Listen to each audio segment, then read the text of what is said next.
Hello, it's me again, YouTube.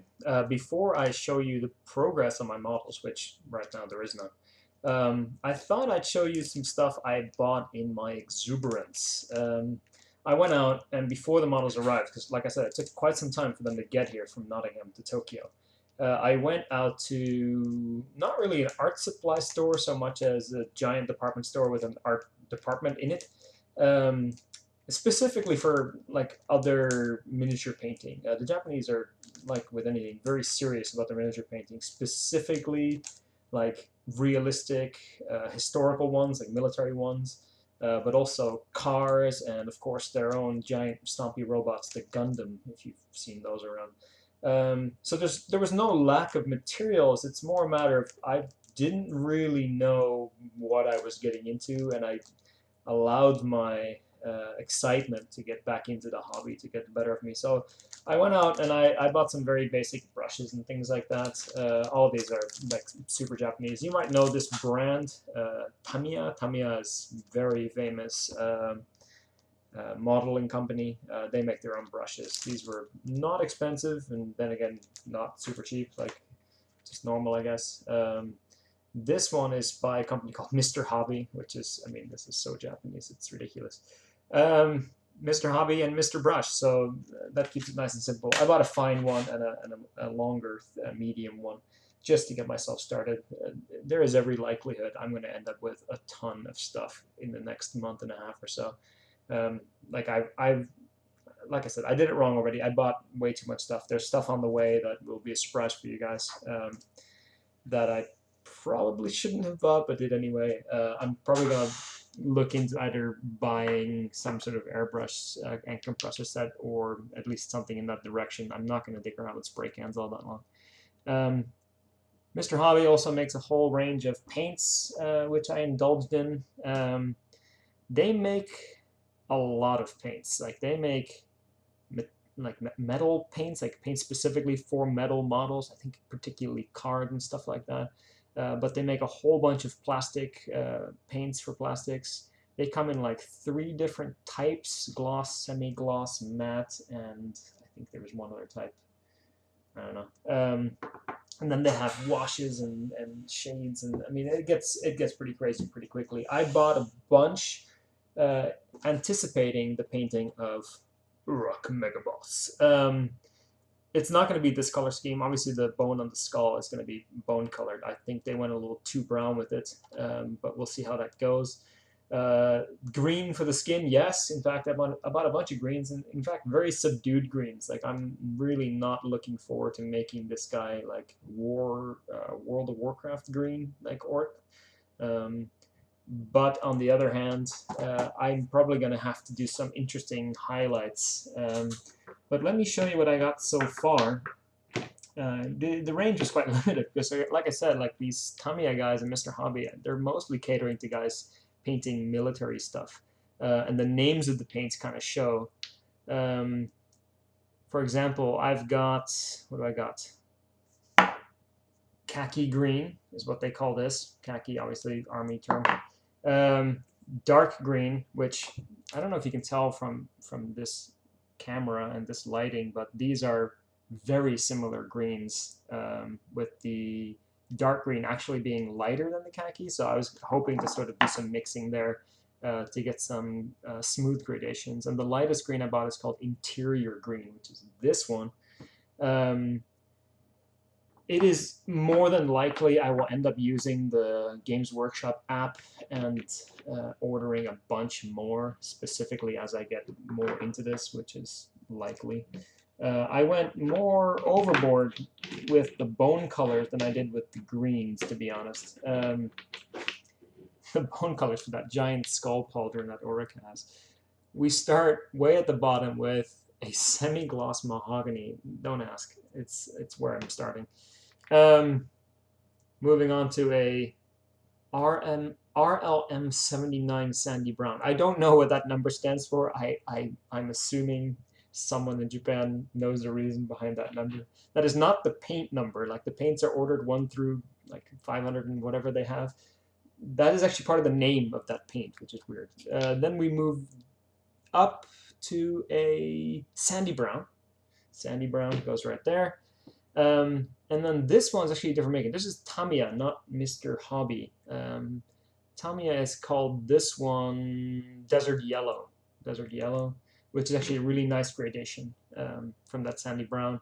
And then the lightest one is what they call Israeli yellow. Okay, maybe the color scheme of like Israeli military assets. I don't know. I wouldn't want to know. And then a flat white. We're going to try and do some highlighting with the flat white mixed in. We'll see how it goes. Obviously, I have a black. I spent quite a lot of time looking at blacks. They have quite a lot of blacks. I went with a flat black called flat black, which is a primary color, which should be fine. And then 2 reds, because there's going to be some blood and gore, I'm guessing, with Uruk Megaboss. One is, again, this weird number. It's RLM23 red. And the other one is just called Clear Red, which is the gloss one, which I thought might be cool for like bits of blood that are just catching highlights and need to be a little bit more liquidy than all the other colors. This is all purely in theory, as I was just standing in that shop, like giddy that I was going to get to go do this again for the first time in, like I said, 15, 16 years, something like that. I also brought gray primer. I had from years ago, I did like one project years ago unrelated to this. I had Tamiya black paint, spray paint. This is what Adam calls a rattle can. This is what everyone else calls a spray can. No offense, Adam.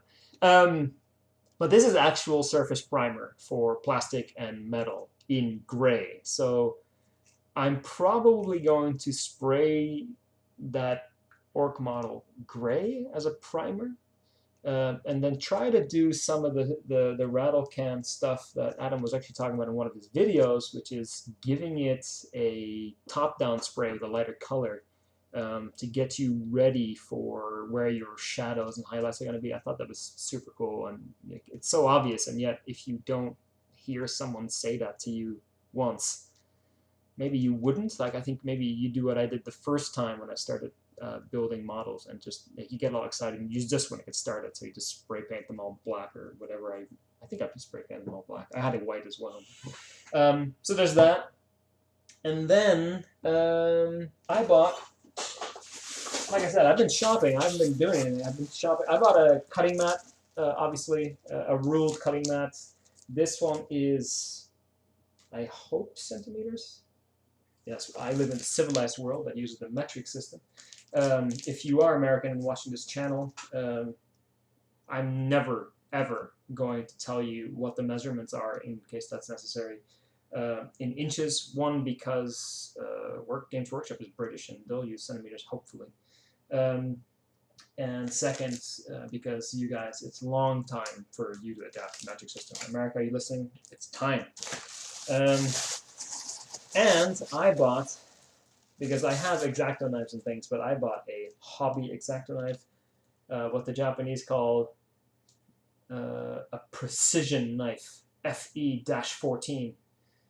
It is, in case you care, a 38 millimeter, or 0.38 millimeter blade, and I mean, you can check that out. It's a knife. I mean, but it's a sharp knife. That's the point. The blades are really easy to swap out when that becomes necessary.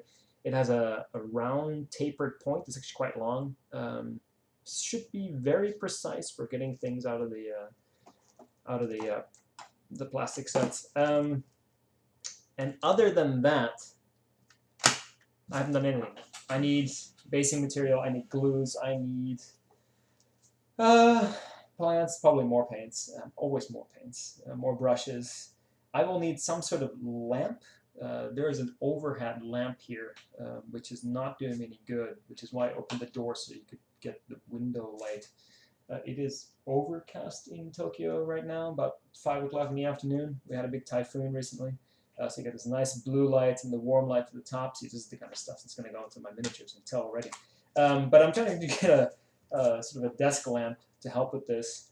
And then hobby essentials. Again, Adam, Tabletop Minions, he's got a bunch of videos about what you need and then what is super helpful to have. One of those things being a desk fan, which I also don't have to speed up drying times. A hair dryer, which despite being married to a woman with really long hair that likes to shower, we don't have a hair dryer, or at least not one like Adam showed us in this video. I think we have one of those giant like bazooka looking ones, but I don't see myself using that, and my wife may not like that anyway. So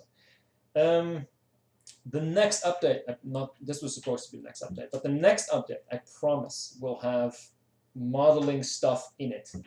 Probably no painting, because we're going to take it super slow, like I said. But me cutting bits out of the plastic and like working out how to put things together, making a plan for how to paint it, talking about my paint scheme.